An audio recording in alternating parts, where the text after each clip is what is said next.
성도들이 다 선교사가 될 수 없습니다. 특별히 하나님이 어떤 곳에 파송해서 불러주신 선교사들이 있습니다. 우리가 그들처럼 내가 하고 있는 모든 생업과 가족들 다 전폐하고 가서 선교 일만 할 수는 없습니다. 그러나 주님은 우리에게 뭐라 말씀하셨냐면 선교적 명령을 하셨습니다. 너희들은 선교사가 아니라 너희들은 선교적 삶을 살아야 한다고 말씀합니다. 여러분, 우리 모두 다 선교사, 선교적 삶을 살아가는 성도들이 되었음을 항상 기억하시면서 살아가시기를 주의 이름으로 축복합니다. 오늘은 선교 동원주일입니다. 저희 교회가 그동안 이런 선교 동원주일을 했었는지 안 했었는지는 제가 잘 모르겠습니다만, 그러나 굉장히 의미가 있습니다. 지금 전 세계에 흩어져서 복음을 증거하고 또 국내에서 참 전도 사역을 감당하고 있는 미자립 교회 목사님들, 우리가 그들이 어떤 형편 속에서 참 사명을 감당하고 있는지를 우리가 아는 것이 필요합니다. 알아야 기도할 수 있습니다. 알아야 헌신할 수 있습니다. 알아야 우리가 도울 수 있는 방법들을 찾아볼 수가 있습니다. 그렇기 때문에 이 시간을 통하여서 우리가 전 세계에 우리 한국교회에 한 3만 명 정도 되는 그런 선교사님들이 파송되어 있지만 그분들은 우리가 다 어떻게 할 수는 없습니다. 하지만 최소한 하나님께서 우리 교회에 허락해 주신 선교사님들이 계십니다. 12분의 선교사님들, 그리고 7분의 목사님들, 그들을 우리가 형편을 알고 위해서 기도하는 우리가 되어야 합니다. 그래서 좀 더 그들을 이해하고 좀 더 주님의 마음을 가지고 그들을 품기 위해서 이 자리를 준비한 것입니다. 이 자리를 통해서 우리 안에 예수 그리스도의 마음이 온전히 나타나실 수 있기를 주의 이름으로 축복합니다. 특별히 이것을 위해서 우리 주일학교 학생들도 같이 예배를 참석을 했습니다. 왜냐하면 이 아이들도 알아야 되기 때문에. 어쩌면 우리 아이들 중에서 위대한 윌리엄 캐리라든가 또 훌륭한 짐 엘리엇이라든가 이런 위대한 선교사들이 나올 수 있습니다. 어떤 하나님께서 어떻게 저들을 역사하실지는 우리는 알 수 없습니다. 그렇기 때문에 어릴 때부터 선교에 대한 어떤 인식들을 충분히 가져주고 교육을 해주는 것이 중요하겠고, 그런 차원에서 같이 예배를 드리는 것인데, 아직 어리기 때문에 떠들 수 있습니다. 그렇죠? 아이들은 7분, 한 10분, 20분 못 참지 않습니까? 떠들 수 있는데 그때마다 이해해 주시고 더욱더 사랑해 주시고 이 아이들을 위해서 더 기도해 주시면 감사하겠고, 또 우리 친구들도 떠들지 마세요. 알겠지요? 말씀 잘 듣고 우리 친구들한테는 좀 어려운 말씀이 될 수도 있는데 그래도 전체적인 어떤 분위기가 딱 보면은 딱 알잖아. 지금 내가 떠들어야 될 것인지 말아야 될 것인지 알잖아요. 네, 그래서 함께 하나님 앞에서 온전한 예배가 되어지는 그런 시간이 되실 수 있기를 축복합니다. 이제 말씀을 시작하겠습니다. 어떤 건설업체 사장님이 계신데 이분이 자신의 아주 멋진 건물을 하나 세우기 위해서 준비를 하다가 일꾼을 찾아 헤맸습니다. 길거리를 쭉 지나가다 보니까 3명의 석공이 돌을 쪼개고 있는 것입니다. 저 사람들 중에서 나에게 꼭 맞는 일꾼이 있지 않을까라는 생각이 들어서 찾아가서 첫 번째 일꾼에게 질문을 던졌습니다. 당신은 왜 그런 일을 하고 있습니까? 라고 물어봤습니다. 아마도 좋은 대답을 하게 되면 그 중에서 선택해서 우리의 이 회사에 들어와서 일을 하게끔 만들어야 되겠다, 이런 마음 가지고 그렇게 질문을 던졌겠죠. 그러자 그 사람은 이런 말을 하는 겁니다. 그냥 벌어먹고 살고 그냥 그저 일이니까 하고 있는 것이죠. 먹고 살기 위해서 하는 것이죠. 그렇게 말을 했다는 겁니다. 그래서 그 옆에 또 다른 석공에게 또 물어봤습니다. 당신은 왜 그 일을 하고 있습니까? 그랬더니 일을 하게 되면 참 좋잖아요. 성공도 하고 돈도 많이 벌고 또 멋지게 살 수 있고 좋잖아요.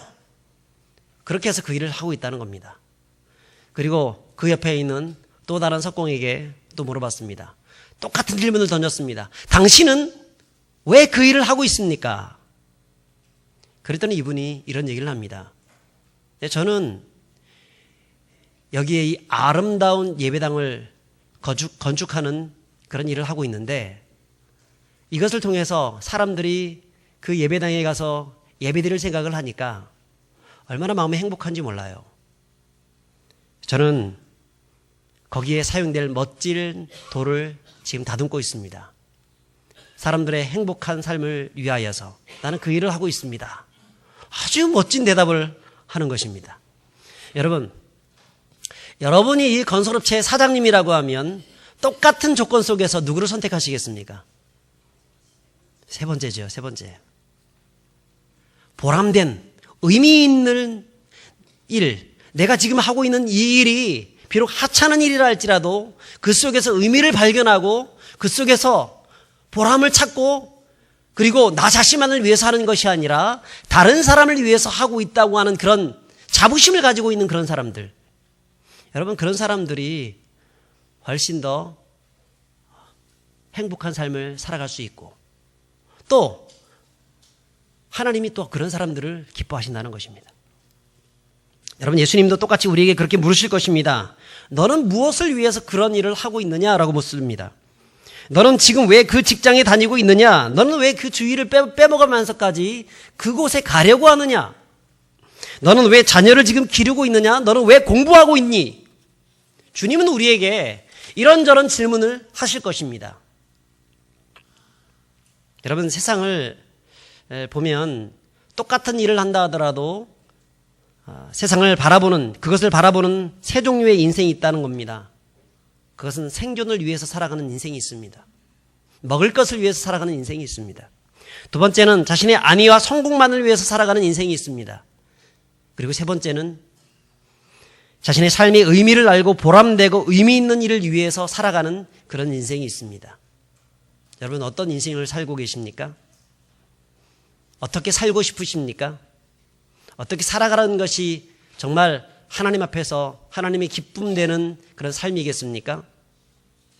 저는 오늘 여러분에게 하나님이 기뻐하시는 사역을 감당했던 위대한 교회를 소개하려고 합니다. 그 교회는 오늘 본문에 우리에게 보여줬던 안디옥 교회입니다. 안디옥 교회. 여러분, 성경 이 사도행전에 보게 되면 위대한 교회라고 좀 알려지는 그런 두 개의 큰 교회가 있습니다. 첫 번째 교회는 사도행전 1장, 2장, 3장 쭉 해서 나오는 초대 예루살렘 교회입니다. 이 예루살렘 교회는 하나님의 성령이 임재하시면서 베드로가 성령 충만함 받고 설교하게 되자 3,000명이 회개하면서 돌아오게 됩니다. 그리고 또 한 번 설교하게 되니까 5,000명이 회개해서 돌아오게 됩니다. 그리고 그들이 세례를 받고 예루살렘 교회의 중축인 역할을 감당하게 되었습니다. 거기에 리더십들은 모두 다 이 유대의 본토 출신들이었던 사도들이었습니다. 그 사도들이 지도하여서 그들은 정말 아름다운 유무상통한 공동체를 이루어 갔었습니다. 자신의 것을 자신의 것이라 여기지 않고 기꺼이 다른 사람을 위해서 떼어줄 수 있는, 나눠줄 줄 아는, 그래서 너무너무 사랑하고 섬길 수 있는 그런 아름다운 공동체. 그래서 오늘날도 우리 초대교회로 돌아가자라고 얘기하면 언제적으로 돌아가자는 얘기죠? 바로 사도행전 2장 41절부터 47절까지 있는 유무상통한 그 공동체로 돌아갑시다. 정말 사랑하는 공동체로 돌아갑시다. 초대 예루살렘 교회와 같은 그런 교회가 됩시다 라는 뜻이죠. 근데 이 예루살렘 교회는 수많은 장점에도 불구하고 한 가지 치명적인 약점이 있었습니다. 그것은 뭐냐면 복음을 알고 있었지만 그 복음을 다른 사람들에게 흘려보낼 줄을 몰랐다는 것입니다. 자신들이 하나님 앞에서 예배하고 그 구원의 기쁨 가운데 찬양하고 서로 교제하고 봉사하고 헌신하고 여기까지 좋습니다. 또 훈련까지 받았습니다. 전 세계에 흩어져 있었던 디아스포라 유대인들이 이 베드로를 통하여서 예수님을 믿고 난 다음에 자기의 고향으로 돌아가지도 않고 거기에 모여서 여기가 좋사오니 이곳에서 훈련받으면서 너무너무 즐겁게 살았습니다. 근데 하나님이 디아스포라 유대인들, 전 세계에 흩어져서 살았던 그 사람들을 한순간에 예루살렘에 모이게 하고 복음을 듣게 하고 예수 믿게 만들고 했던 이유는 무엇 때문이냐면 그냥 여기서 묻혀 살고 예루살렘에서 살라고 그렇게 한 것이 아니라 네가 복음을 받았으면 어디로 돌아가라고요? 너의 집으로 돌아가라는 겁니다. 너의 고향으로 돌아가라는 겁니다. 이집트로 돌아가고 또 본도 아시아 쪽으로 돌아가고 로마로 돌아가고 각각 돌아가라는 것입니다. 그리고 그곳에서 하나님의 교회를 세우고 하나님의 나라를 세우는 삶을 살아가라는 것입니다. 복음을 증거하라는 거예요. 그런데 이 사람들은 그렇게 할 생각이 없었습니다. 예수 믿는 게 너무 좋아요. 그래서 예수 믿고 그 구원의 기쁨 가운데서 함께 살아가는 게 너무나 좋습니다. 떠날 생각을 낳는 겁니다. 결국 복음을 흘려보내줘야 되는데 흘려보내주지 않고 자기만 움켜쥐고 있다 보니까 하나님이 어떻게 하셨어요? 흩어버리십니다. 스데반의 사건을 통하여서 대대적인 그 예루살렘 교회에 핍박이 일어나게 되면서 흩어버리십니다. 너무나 안타깝지 않습니까? 하나님의 그 교회를 세우신 근본적인 목적은 받았으면 흘려보내줘라는 겁니다. 그런데 그렇게 하지 않으니까 하나님이 억지로 흩어버림을 통하여서 흘려보내게 해버리는 것입니다. 로마 교회 같은 경우에는 나중에 흩어져가지고 흩어졌던 사람들이 로마에 가서 교회를 세웠는데 그게 로마 교회입니다. 물론 이 사람들이 나중에 수리아 안디옥으로 들어가서 거기서 또 복음을 증거하고 거기서 이제 안디옥 교회를 세우게 되는데 제가 여기서 두 번째 위대한 교회를 소개하려고 합니다. 바로 안디옥 교회죠. 여러분, 이 교회는 이방에 세워진 그런 교회였지만 정말 예수님을 잘 믿고 예수님처럼 삶을 살아가는 그런 성도들의 모습, 그 모습 때문에 수리아 안디옥에 있는 많은 사람들이 그 안디옥 교회를 칭찬하기 시작합니다. 저 사람들 딱 보니까 예수님을 닮은 사람들이구나. 그래서 그들을 향하여서 뭐라 그랬습니까? 사도행전 11장 26절에 보면 그리스도인이라고 말을 했습니다. 그리스도인. 그래서 처음 그들에게 그리스도인이라는 그런 이야기를 들었습니다. 이 사람들은 특별히 특징이 뭐냐면 예루살렘 교회와는 달리 이방인들에게 복음을 증거할 줄 아는 그런 교회였습니다. 예루살렘 교회에 대대적인 박해가 일게 되자 일부 그리스도인들이 수리아 안독으로 피신을 가게 되었지만 거기서 그냥 똑같이 예루살렘 교회에 있을 때처럼 했던 것이 아니라 그곳에 가서 복음을 증거하기 시작했고 이방인 사람들한테 예수님을 알지 못하는 사람들한테 복음을 증거했더니 이게 웬일입니까? 유대인들만 예수님을 믿을 줄 알았는데 이방인들도 예수님 믿고 돌아오는 것입니다. 깜짝 놀랐습니다. 그래서 그들을 중심으로 하여서 안디옥 교회가 비로소 형성되게 되었던 것입니다. 그래서 이제 거기에 교사들이 세워지게 되는데 여러분 이 교사들의 이 특징들을 보게 되면 독특한 특징을 가지고 있습니다. 우리 1절을 한번 읽어봤으면 좋겠습니다. 우리 1절입니다. 안디옥 교회에 선지자들과 교사들이 있으니 곧 바나바와 니게르라 하는 시므온과 구레네 사람 루기오와 분봉왕 헤롯의 젖동생 마나엔과 및 사울이라. 여러분 아까도 제가 말씀드린 것처럼 초대 예루살렘 교회의 주축적인 그런 멤버들이 누구였냐면 사도들이었습니다. 모두 다 본토 유대인들이었습니다. 유대인 본토 사람들입니다. 그런데 지금 안디옥 교회의 중추적인 역할을 감당하는 사람들은 디아스포라 유대인들입니다. 그러니까 본토 유대인들이 아니라 흩어진 이방에서 살고 있는 그런 유대인들 혹은 유대교회 입교에 들어와서 예수님을 믿게 되었던 그런 이방인들 그런 사람들이 여기에 중추적인 역할을 감당하기 시작했다는 겁니다. 여러분 그 중에서 첫 번째 인물이 누구죠? 바나바라는 인물이 등장합니다. 바나바는 구브로 사람입니다. 레위인족입니다. 구브로는 어디냐면 지중해가 있는데 지중해 한 귀퉁이 쪽에 키프로스라고 하는 그런 섬이 있습니다. 한마디로 이 사람은 섬사람입니다. 섬사람. 요즘은 섬사람이라고 해서 별로 무시하지 않습니다만 아주 옛날 같은 경우에는 어떻습니까? 섬에서 올라왔다 그러면 아이고 참 고생 많이 했겠구나. 아이고 참 못 살았겠다. 아이고, 별로 공부도 못했겠다. 이런저런 생각들을 많이 하죠.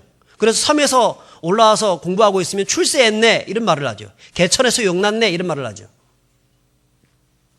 근데 2000년 전이라고 하면 오죽했겠습니까? 히브리 섬 사람, 별로 내세울 것이 없는 그런 사람. 나중에 이 바나바가 자신의 모든 어떤 재산을 다 땅을 팔아가지고 가난한 사람들을 돕긴 도왔지만, 그럼에도 불구하고 이 본토 사람들의 입장에서 봤을 때에는 이 사람이 참 착실하고 훌륭한 사람이긴 하지만, 그래도 본토 사람들에 비해서는 어쩌면 멸실당할 수 있는 그런 사람이었다는 겁니다. 그 다음에 니게르라 하는 시므온이라는 사람이 나오죠. 여러분, 이 니게르는 흑인입니다. 흑인. 아프리카 사람입니다. 근데 시므온이란 말이 나옵니다. 이 사람의 이름이 시므온입니다. 시므온은 히브리식 이름입니다. 자, 그러면 아프리카 흑인인데 히브리식 이름을 가졌다고 하면 어떤 사람일까요? 아프리카 사람이었지만 나중에 유대교로 입교한 사람입니다. 이방인이었지만 입교한 사람. 그래서 나중에 예수님을 믿은 사람.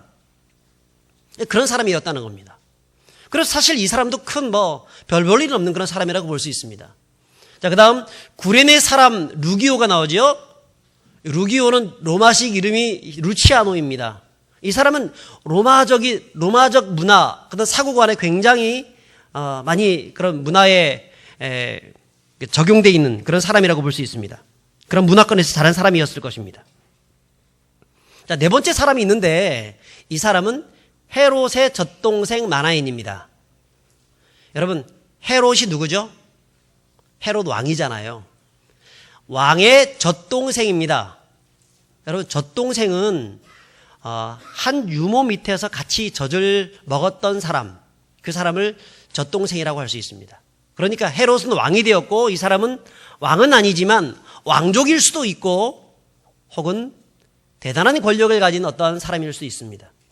이런 사람이 예수님을 믿고 돌아옵니다. 근데 헤롯은 이스라엘 사람이 아닙니다. 유대인이 아닙니다.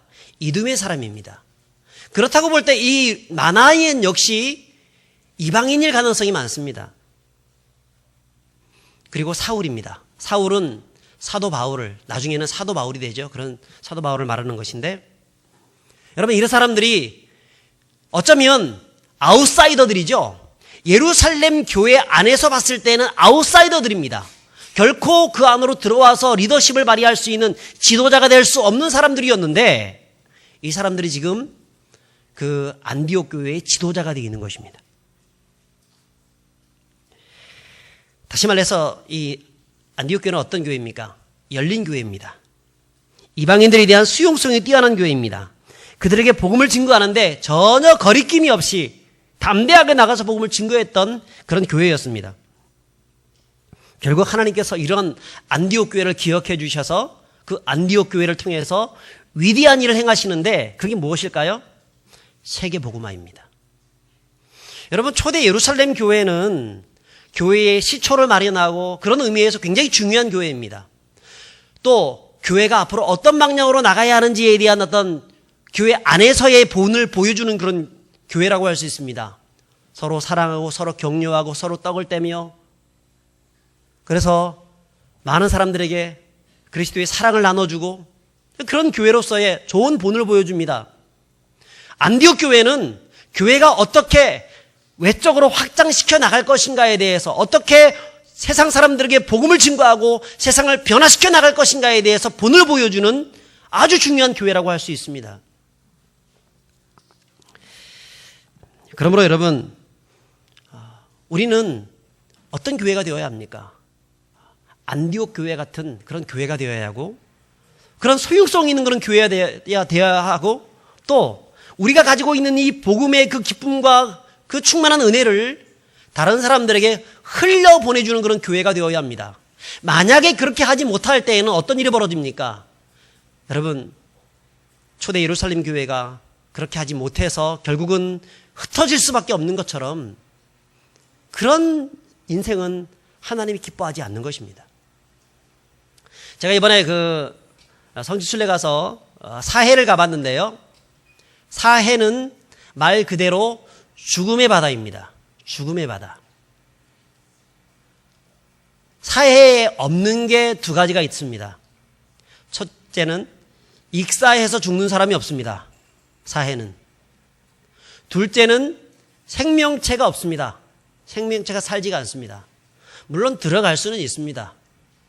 저도 이번에 사회 체험한다고 해서 어떤가 해서 들어가 봤는데 여러분 사회에는 소금이 굉장히 많습니다. 소금 농도가 얼마나 진하냐면 동해 바다에 지금 소금기 짠물이 굉장히 짜거든요. 동해 바다가. 근데 그 동해 바다의 6배에서 한 7배 정도 농도가 짙다고 합니다. 그러니까 사회에 딱 들어가면은요 절대 빠지지 않아요. 부력이 있어가지고 빠져 죽지가 않습니다. 심지어는 그 위에서 책도 볼 수 있고요. 바닷속에 들어가가지고 책도 볼 수 있고 신문도 볼 수 있습니다. 이 사람이 지금 책을 열심히 읽고 있는 중인데 그렇습니다. 이게 사회 소금 기둥들이 굉장히 많습니다. 저도 한번 들어가 봤습니다. 저기서 한 명 놀고 있죠.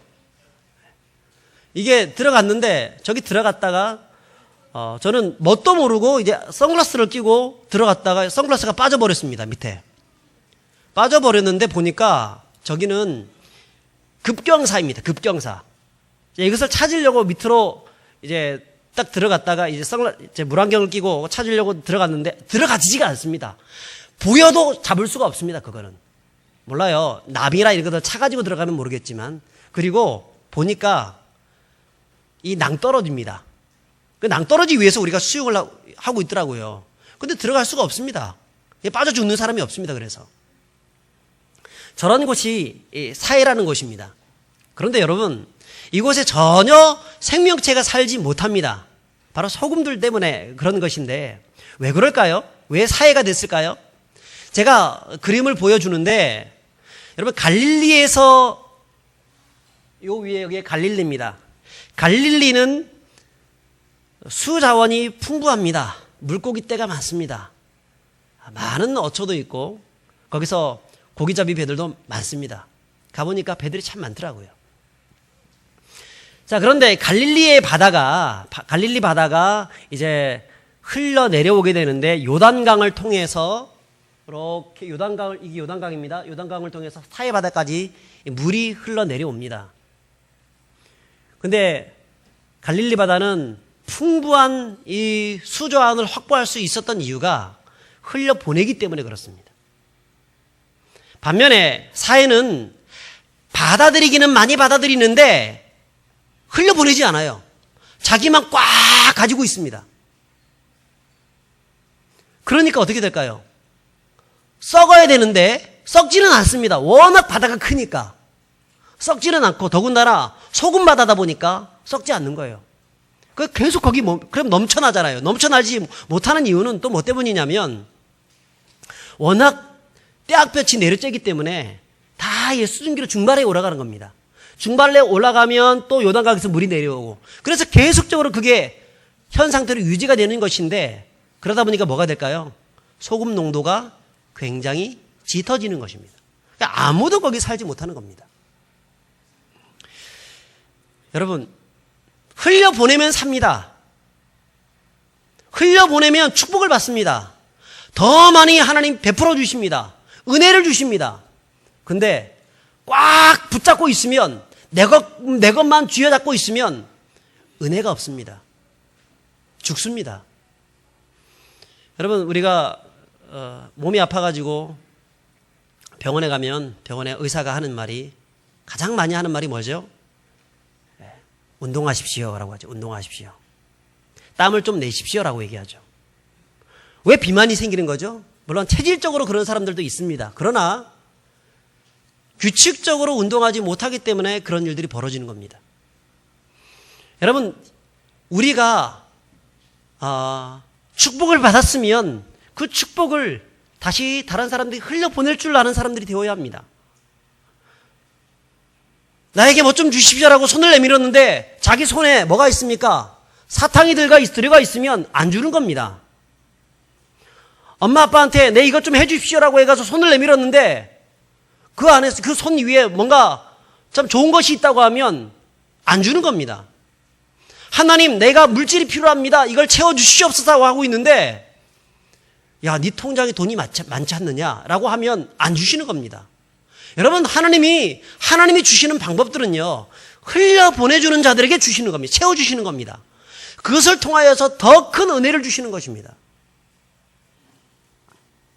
초대 예루살렘 교회는 훌륭한 교회였지만 흘려보내지 못했기 때문에 결국은 나중에는 흩어져서 정말 안타까운 그런 교회가 되고 말았던 겁니다. 그러므로 여러분, 어떻게 해야 되겠습니까? 성도는 축복을 흘려보내는 사람들이 되어야 합니다. 한번 따라서 하면 좋겠습니다. 축복을 흘려보내자. 축복을 흘려보내자. 오늘 2절과 3절에 보면, 자, 그들이 바나바와 바울을 따로 세워서 이제 보내고 있는데, 자, 어디로 보내는 것입니까? 자, 우리 2절과 3절을 같이 읽어보겠습니다.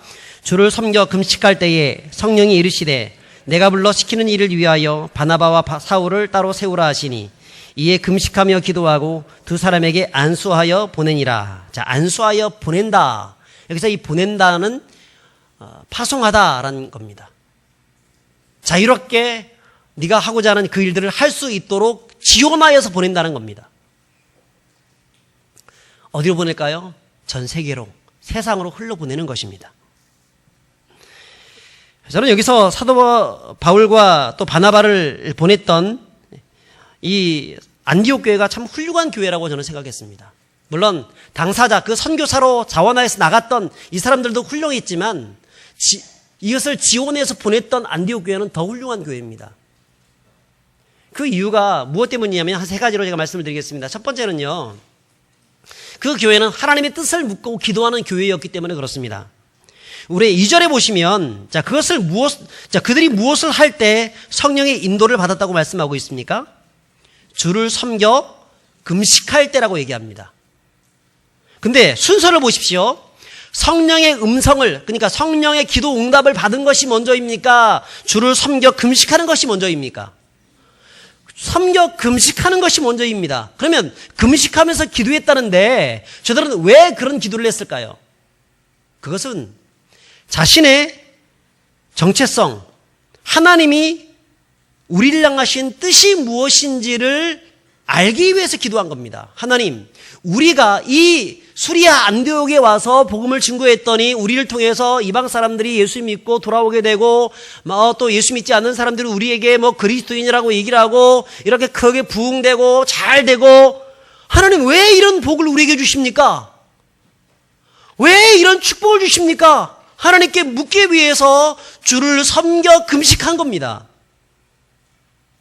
여러분, 성도들을 어떻게 해야 되냐면 어떤 일들이 있을 때마다, 즐거운 일이 있거나 고난당하는 일이 있거나 그때마다 하나님께 물을 수 있어야 합니다. 하나님, 나에게 왜 이런 축복을 주십니까? 왜 이런 즐거움을 주십니까? 나는 왜 이렇게 고통스럽습니까? 아픕니까? 절망스럽습니까? 그때마다 하나님께 금식하며 물을 수 있는 사람들이 되어야 합니다. 그러면 하나님이 뭘 주시냐면 성령님의 은혜로 음성을 들려주십니다. 깨닫게 해주십니다. 여러분, 안디옥 교회에게 깨닫게 했던 성령의 음성이 무엇이었습니까? 바나바와 바울을 따로 세워라. 세워서 뭐 하겠다는 거죠? 세계복음화 하겠다는 겁니다. 내가 너의 이 안디옥 교회에 그런 복을 주었던 이유는 너희들을 통해서 세계복음화를 이루기 위해서 그렇다.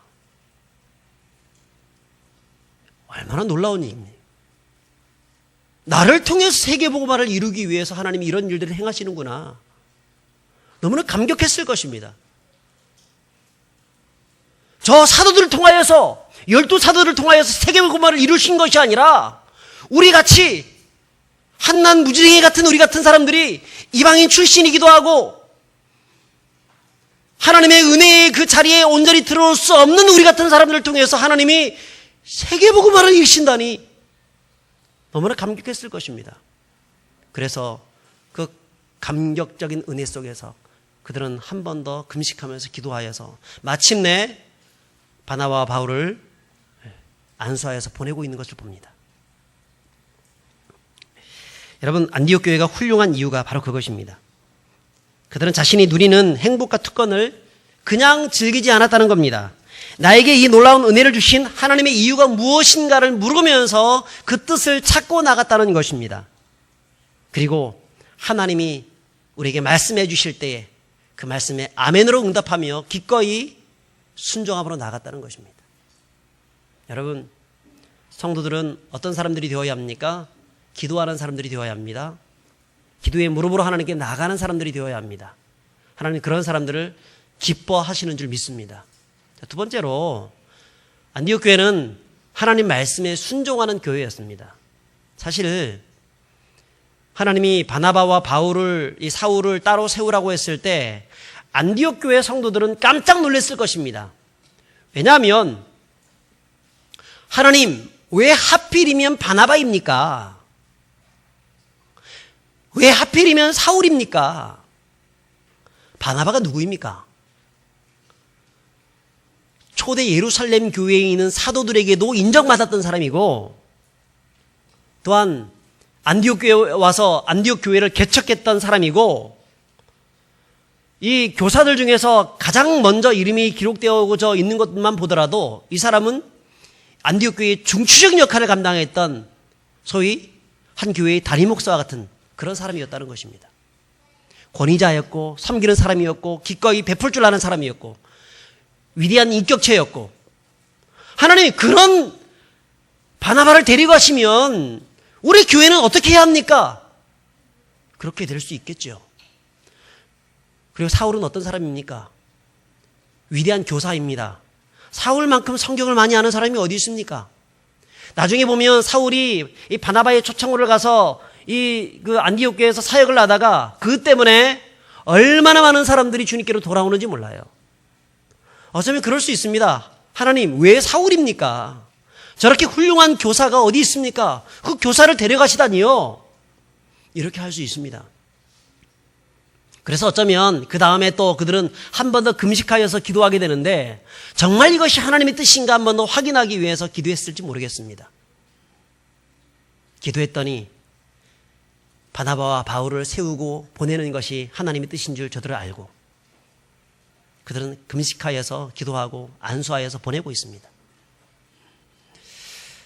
사랑하는 여러분, 어려운 중에 있지만 이해할 수 없는 그런 명령이라 할지라도 이 안디옥 교회는요, 하나님의 말씀에 기꺼이 순종했던 교회입니다.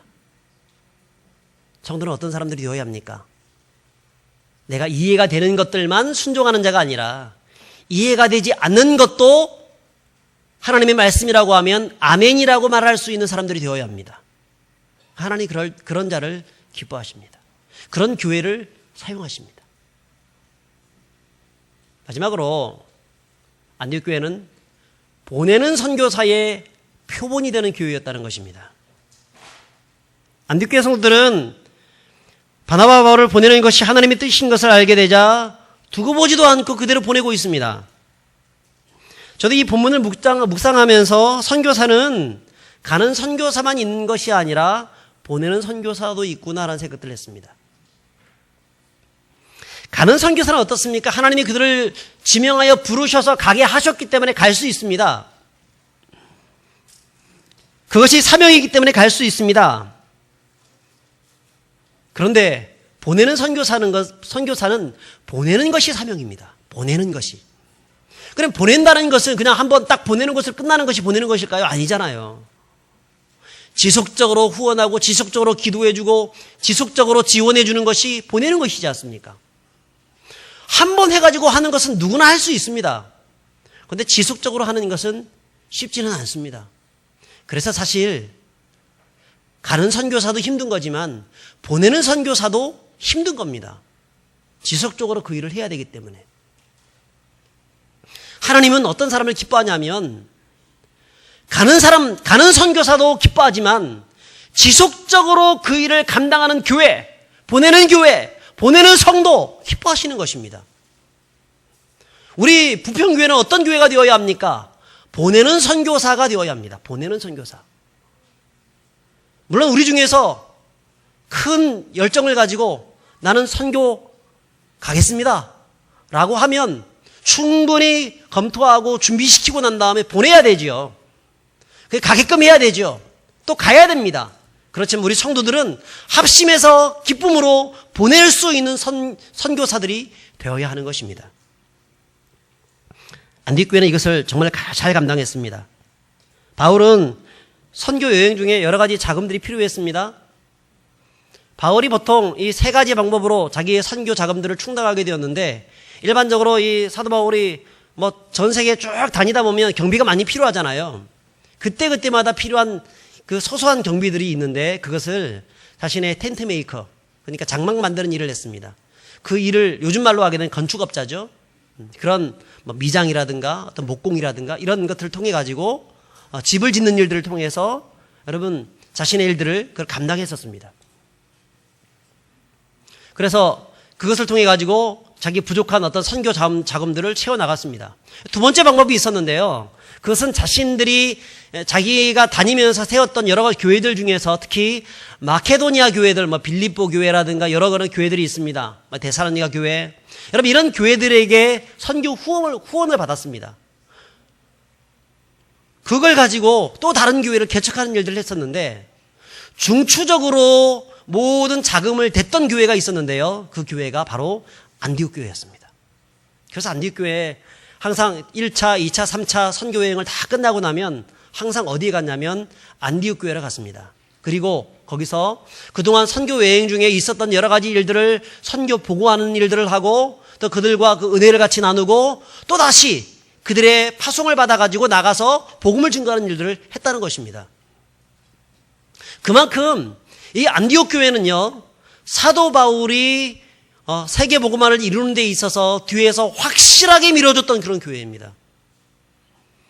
여러분 우리 교회에 이따가 영상을 보실 겁니다. 우리 교회 출신 선교사님들도 계시고, 우리 교회에서 초등부, 중고등부, 대학 청년부, 결혼까지 해가지고 가셨던 그런 모로코의 박덕형 선교사님이라든가 이런 분들도 계시고, 또 우리 교회에서 사역을 했던 출신 목사님들도 계시고, 또 우리 교회 부모님의 자녀들도 계시고, 우리 교회에서 파송하고 있는 많은 분들이 우리 교회의 성도님들과 굉장히 밀접한 연관되어 있는 그런 분들입니다. 여러분 보내는 것만, 한 번 보내는 것만 끝나서는 안 되는 겁니다. 지속적으로 기도해야 합니다. 지속적으로 축복해야 합니다. 또한 지속적으로 물질적으로 저들에게 지원해 줄 수 있어야 합니다. 그래서 그들이 그곳에서 사역을 잘 감당해 나갈 수 있도록 해줘야 합니다. 교회는요, 부평교회만 교회가 아닙니다. 교회는 저 아프리카에 있는 그 교회도 하나님의 교회입니다. 저 일본에 있는 그 교회도 하나님의 교회, 중국에 있는 교회도 하나님의 교회입니다. 모두 다 하나님의 교회입니다. 모두 다 하나님의 우주적인 유니버셜 교회입니다. 이것을 기억해야 합니다.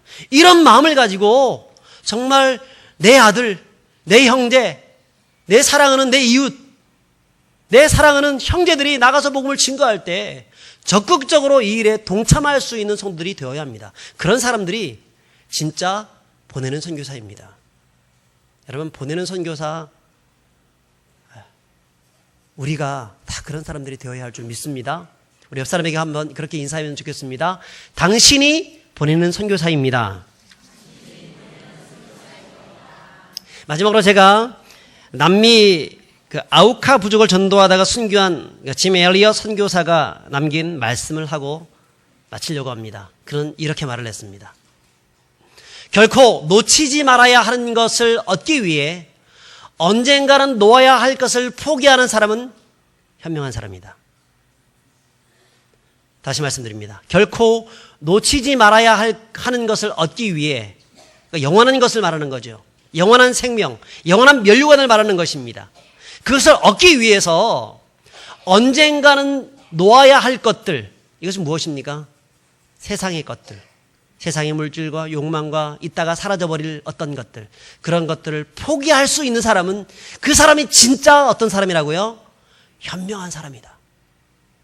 여러분, 이 세상에 우리가 붙잡아야 할 것들 내려놓을 때 천국을 붙잡을 수 있습니다. 영원한 것을 붙잡을 수 있습니다. 우리의 삶의 의미는요, 이 땅의 행복이 아닙니다. 우리의 살아가는 이유는 이 땅의 행복 이상의 것이 있습니다. 그것은 바로 하나님 나라입니다. 천국에서의 영원한 생명일 뿐 아니라 그분의 영광입니다. 여러분, 이 일을 위해서 함께 헌신하고 또 수고하시는 그런 보내는 선교사님들이 다 되실 수 있기를 주의 이름으로 축복합니다.